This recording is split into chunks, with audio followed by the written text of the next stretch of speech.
Well, one of my regular viewers, Sandbag, suggested that every time we start examining multiple variables to always use the dry erase board of knowledge, and I agree. That is a good idea to do that. It makes it a little more clear what our direction is.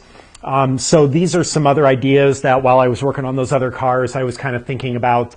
The brake booster, I am pretty much going to eliminate that, because actually the little test with the brake pedal, I'm very satisfied there's no brake problems with the vehicle. The brakes work completely fine. I'm not worried about a vacuum issue, especially one that's going to cause that high of a fuel trim. The map, again, we did the snap throttle tests while the car was running. I'm not really worried about the map being an issue. It responded fine. The readings looked good. I do have another video that talks about map sensor diagnosis. So I will put that link in the description also, along with the fuel trims. And you can, if you're not familiar with why I'm dismissing the map, you can look at that video. The O2 sensors, I'm going to keep that up there for a second there. I haven't really thoroughly checked those out, although with the switching and with the fuel trims being fairly adjusted, I'm really kind of going to put that as a very last resort. The fuel pump, definitely, I am suspecting the fuel pump now. Why? Because I could not get the O2 sensors to go rich, at least consistently, on wide open throttle. On the drive back off camera, there was again a lot of that inconsistency. Sometimes the oxygen sensors went lean at wide open. Sometimes they went rich. Most of the time there was no effect. The car ran really good sometimes, and then once it actually almost died on me at a stoplight. So there's a lot of variability here, really making this miserable. And then the other variable, remember, we've got those misfires. Now, I, of course, am under the assumption, and I'm pretty sure this is accurate, that the misfires are the result of the lean condition. But what we're going to do is also check that it's not the other way around, that maybe the lean condition is not the result of misfires. The problem is that while the fuel trim is really high and the engine's running really good, the problem is that I don't detect any misfires on the vehicle at all. But we'll go ahead and do a misfire counter on there and see what we can find as far as this misfire problem may be causing the lean condition. I really doubt that, though. I think the best place to start with is going to be getting fuel pressure measurement. Of course, I'm betting this vehicle does not have a Schrader valve. Let's take a look real quick. Okay, and we do not have a Schrader valve. We have a fuel line connection up here, though. So I will have to figure out some way to rig up my fuel pressure tester onto this thing. Given the fact that we don't have a Schrader valve, we're going to go ahead and switch gears. Again, always choosing the easiest path first. And I think what we're going to do is let's go ahead and look and see if we've got any misfires during the lean condition, even though it doesn't feel like there are. All right, we're going to go with Auto Ingenuity. I'm actually no longer worried about the variability between the scan tools. What it is variability with the automobile that is identically being detected by both scan tools. So at least we don't have that issue like we did with my Trans Am on the last lean condition I tried to work on, which actually, come to think of it, maybe I need to check an idle air control motor on this thing. But let's go ahead and start this up and look at some misfire data. And it actually sounds really good right now. There are not going to be any misfires. What the misfire code is, I believe, is during those times when the engine stumbles and then just about dies. That is what is setting the misfire. But right now, I'll bet we don't find any misfires. So let me go ahead and set this up and we'll see. Okay, so we've got our misfire counters up there. We can see no misfires. Sometimes these things aren't exactly reliable. So let me go ahead and do this. I'm going to go ahead and pull a fuel injector. Okay, so I pulled the fuel injector off of, it looks like, number 2, and you can see that we are getting misfires there. So the misfire counter does work. Oops, almost killed the engine there. Get back on there. Okay, now it's plugged back in. So we can see that we don't have misfires during idle, so we can rule out the fact that misfires are causing the lean. Let's see what else we can do now. So we can cross that out, and I was pretty sure that wasn't going to be an issue anyway, but the lean condition is definitely causing misfires. It's not like we have a constant misfire with the vehicle.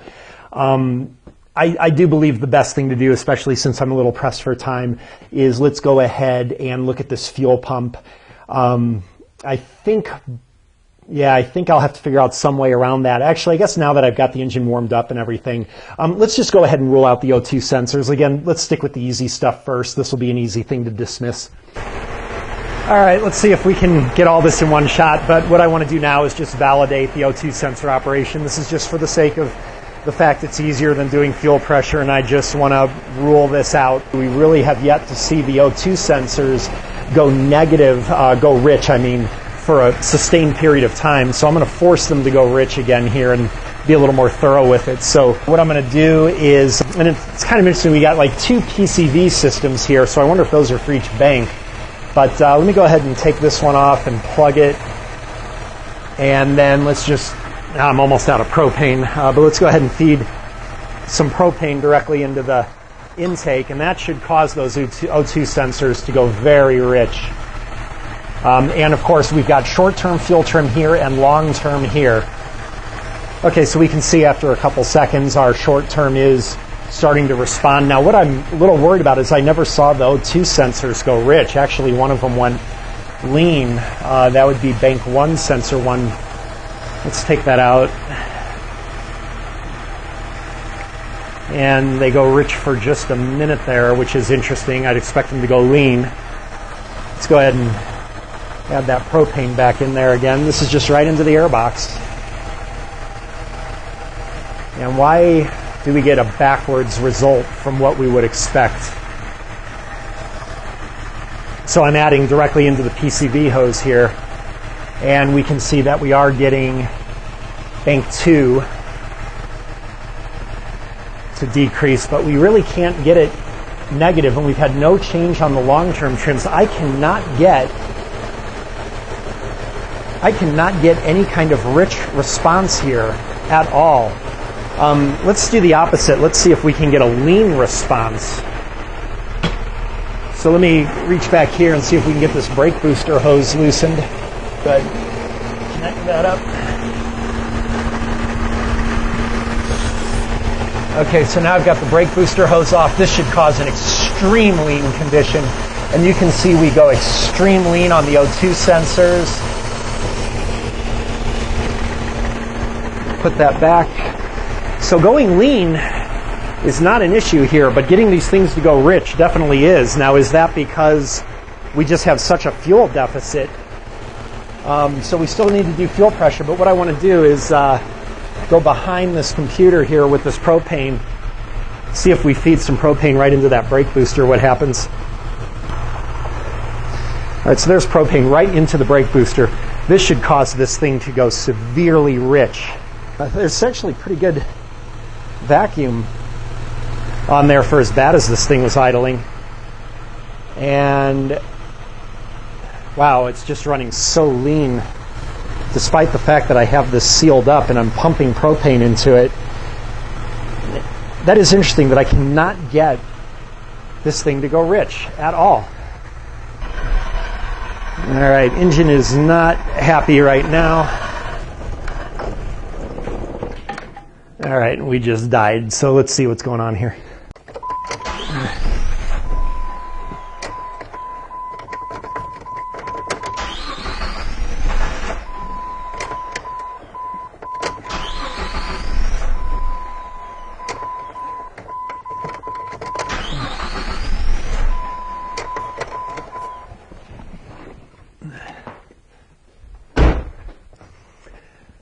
All right, well now I can't get the damn thing started. This, I imagine, is going to be a fuel issue. Now for sure we're going to be doing a fuel pressure measurement. It almost seems like the fuel pump might have died or something, but let's do this. Let me just verify that. I'm going to go ahead and take off this brake booster hose here. And let me go ahead and just add some propane in there. And I'll bet that it at least somewhat starts up now, verifying that we've got a fuel issue here.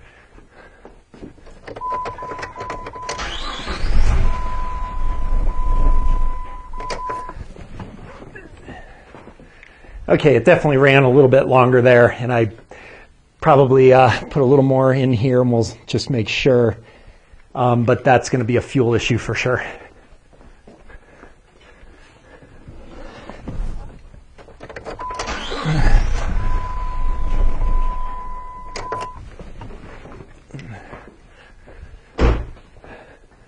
Okay, it definitely runs a little bit longer adding the propane in there. So not quite sure why we can't get this thing to go rich, but one explanation may be a severe fuel shortage, although I certainly wouldn't expect the vehicle to run as well as it does with that severe of a shortage. But let me go ahead and see what I can rig up to put a fuel pressure gauge on here. All right, it's time to get this thing diagnosed because I got too much to do today, but I've got a fuel pressure gauge on there, so let's clear this all out of the way so we can get a running test when we get this engine running again if we do. And my guess is that there's probably not going to be a KOEO prime on this vehicle. What do you want to bet? Let's see, because I want to test that my connections are good. The ignition switch on this is kind of stuck. There we go. All right, I don't hear the fuel pump running. Yeah, I don't hear the fuel pump running at all, so my guess is there's no prime. Looks like it may have bumped up a little bit with the engine turning over. So let's see, I don't want to really try to run this not knowing if my fuel connections are good here. So let's do this. So I'm going to go back to Auto Ingenuity, and sorry for bouncing around between the scan tools, but the thing is, Auto Tap is a lot faster than Auto Ingenuity with the refresh rate, so a little bit better for oxygen sensor data. But this has bidirectional capability, so let's just see what we've got here. I can turn on fuel injectors, fuel pressure regulator. Looks like fuel pump relay. This should pressurize it. Let's go ahead and see if this will pressurize the system. Oh, there's also a fuel system test. What does that do?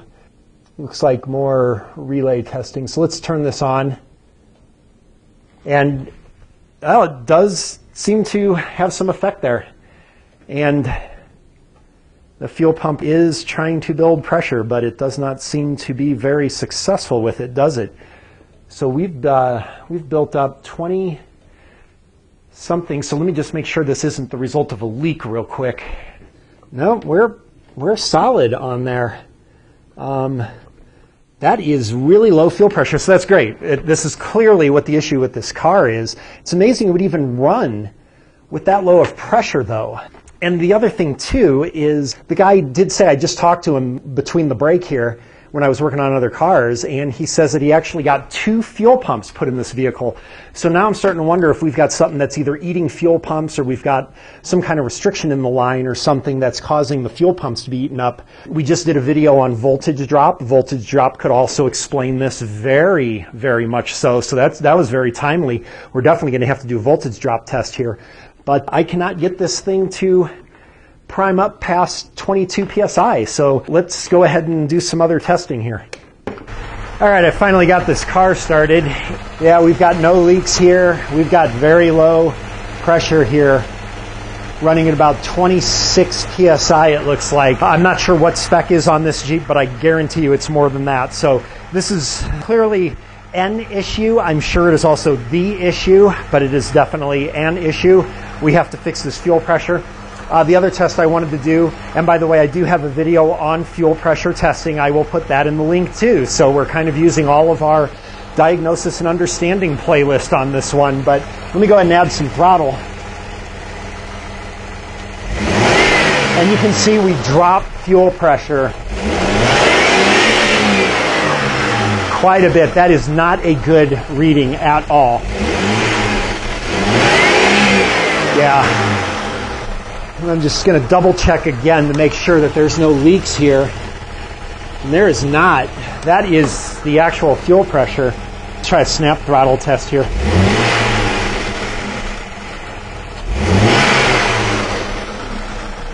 Yeah, not liking that at all. So is that a pressure regulator issue or what? Fuel pump? We're going to go ahead and find out now, but we are definitely on to something now. So finally we catch a break. I did check the specification for fuel pressure. fuel pressure specification for this vehicle is 50 psi. We were reading about half of that, so kind of amazing the vehicle ran as well as it did, but definitely an issue there. And the second thing, a little more concerning, is I gave the owner an update what's going on, and he informed me this vehicle has actually had 2 fuel pumps fairly in recent times. So if we determine this vehicle needs a fuel pump, we're going to have to find out why this vehicle is eating up fuel pumps.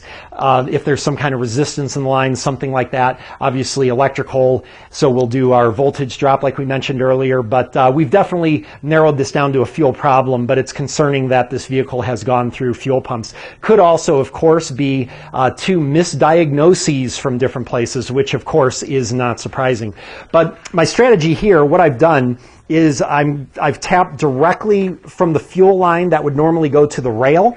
And basically what this is going to do is just bypass the rail, eliminate any issues with a regulator or something like that.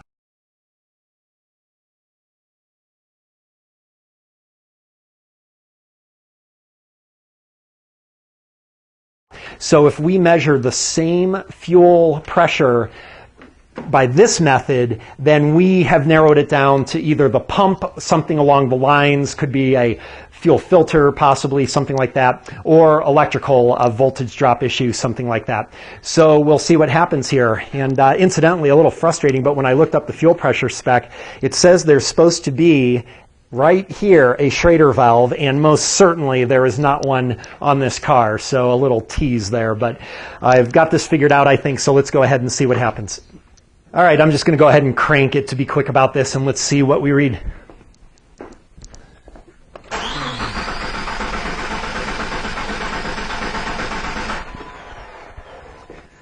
All right, and we're back at 22 or so, so that is confirmation 100%. We have a definite fuel delivery issue to the rail.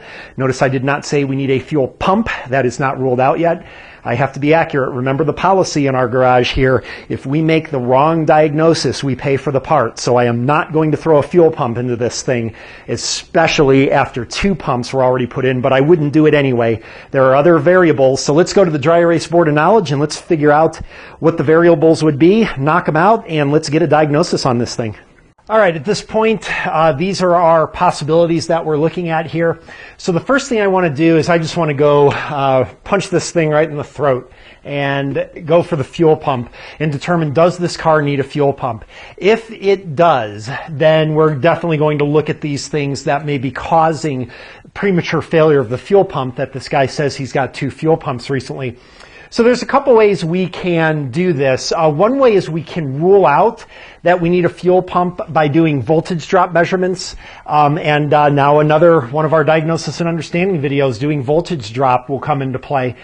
So I could do that, and there's a couple ways of doing the voltage drop. I can go from the battery and run a wire back to the connector and test the voltage drop, positive and then negative, one wire at a time.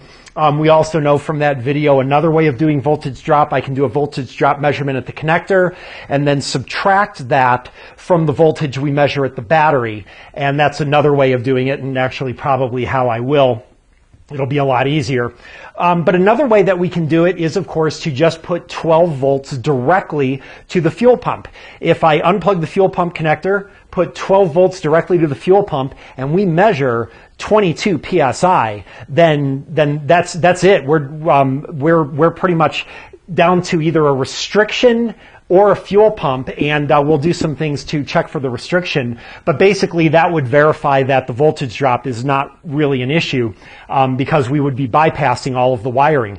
So I think that is what we're going to do. We'll do the voltage drop anyway, I guess. But the first thing I want to do, let's go ahead and put 12 volts to the fuel pump. I've still got my fuel pressure gauge tied onto the engine bay there. So let's go ahead and see if we put 12 volts direct to the fuel pump, what happens. If we see 50 psi, then we are down to wiring as the only possible issue, because there would be no restriction, and obviously it doesn't need a fuel pump. The problem is going to be some voltage drop in the wiring. So either way, we're going to get some information here.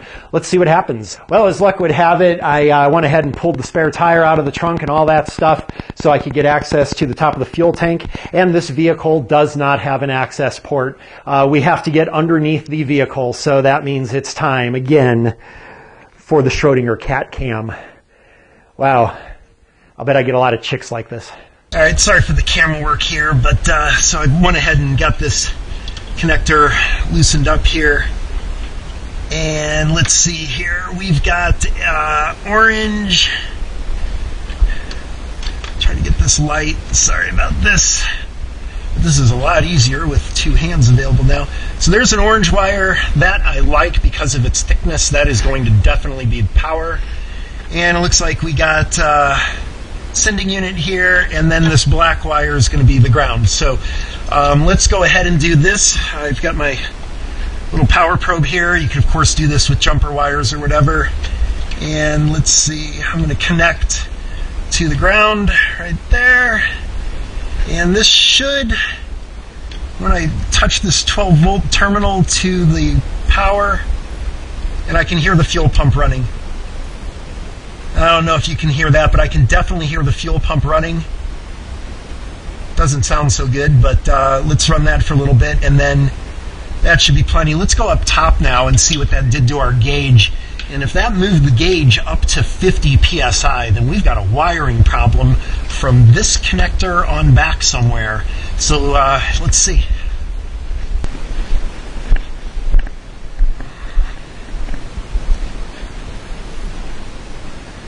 Okay, looking at the gauge, we're right back at 25. So this means we either have a bad fuel pump or some type of restriction. I don't think we've got a voltage drop issue because it's reading exactly the same as it did through all of the wiring to the back of the car.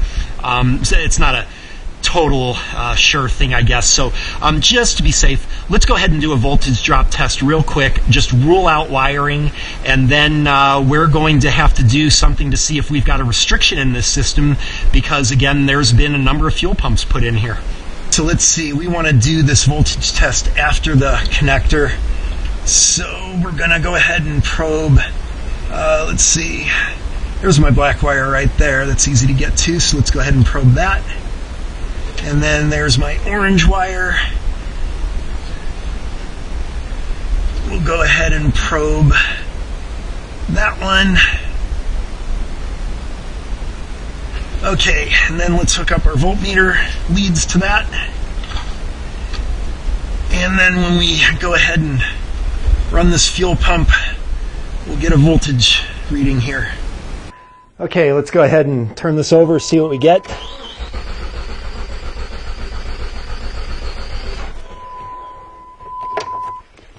Okay, interesting. We got a 10.80. Let's go ahead and repeat that up at the battery now and see what we get.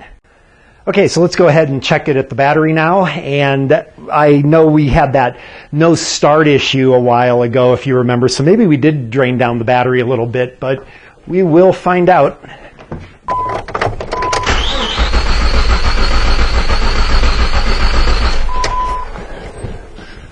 Well, we've got about half a volt of voltage drop. So it's a little more maybe than I like to see, but in my experience, I don't think that's enough that it's causing that problem with the fuel pressure. So I really, I'm not going to totally rule out voltage drop. It does seem like maybe there's a little bit of a voltage drop there, just on the cusp of a concern, but not enough to really cause that problem. So what I want to do now is go ahead and see if there's a way that I can tap in before the filter. And if we tap in before the filter and that fuel pressure is still 25, then we're done. We need a fuel pump. There's no way around it. We'll also want to tap in after the filter to see if the fuel filter is clogged. And then, of course, we'll have to do some testing to see if there's some restriction in the line or something. But the problem is that it's looking more and more like a fuel pump for this thing. But if this thing already got 2 fuel pumps in the last couple of years, then I don't want to just throw a fuel pump in and have it die again within a couple of years or so. So I'm not quite sure what's going on with that. But let's go ahead and see if we can find a restriction problem. And hopefully we find something there and this fuel pump is actually healthy. We'll see.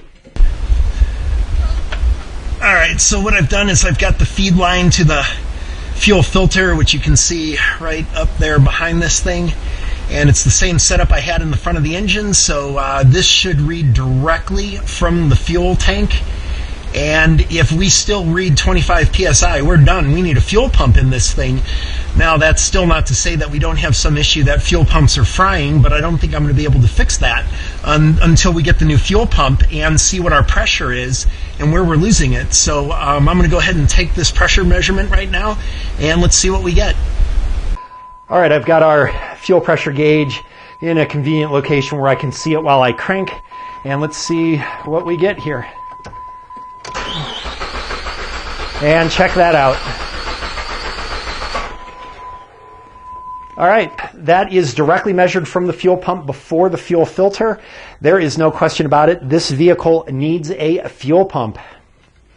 All right, I am not sure what to say about that, but that was a weird way to go for a fuel pump. Normally, the diagnoses are really straightforward, but this one, I believe that with that low fuel pressure, I am surprised, by the way, that the truck even runs as well as it does, if at all. But I believe that's why we could never get that rich condition to go, because even with adding propane, my guess is that we weren't able to cause enough of a rich condition.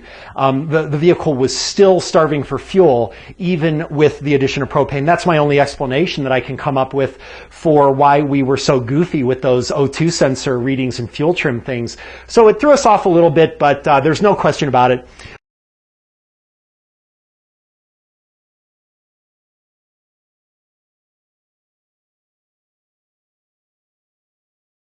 We pretty much, there may still be some wiring here. I'm not too sure about that. What we do know is there is no restriction. There is no need for a fuel filter on this thing because the reading was exactly the same. So if there was a restriction or a fuel filter clog or something like that, then we would have seen much higher fuel pressure because we were reading before it enters the filter and fuel system. So we know we don't have a restriction. That we can rule out. What we do maybe have is some type of electrical issue. It's also possible when the fuel pumps were replaced, maybe there's a large amount of sediment in the fuel pump and the pickup screen for the fuel pump, the pickup filter is getting clogged. Maybe that's it. I don't know. But anyway, the bottom line is we've got our free diagnosis for the customer. I am 100% confident this guy needs a fuel pump. I'm not sure if I'll do the job or not. Maybe we'll continue this next weekend or something if I do the fuel pump. We will, of course, then validate that we get 55 psi at the rail and all that. And then maybe we'll look in and see if we can find something with the wiring or something in the tank that's causing this recurrent problem with fuel pumps. But anyway, that's my diagnosis here. I'm pretty confident on that. So thanks for watching. Hope you found this helpful. Hopefully we'll follow up with this soon.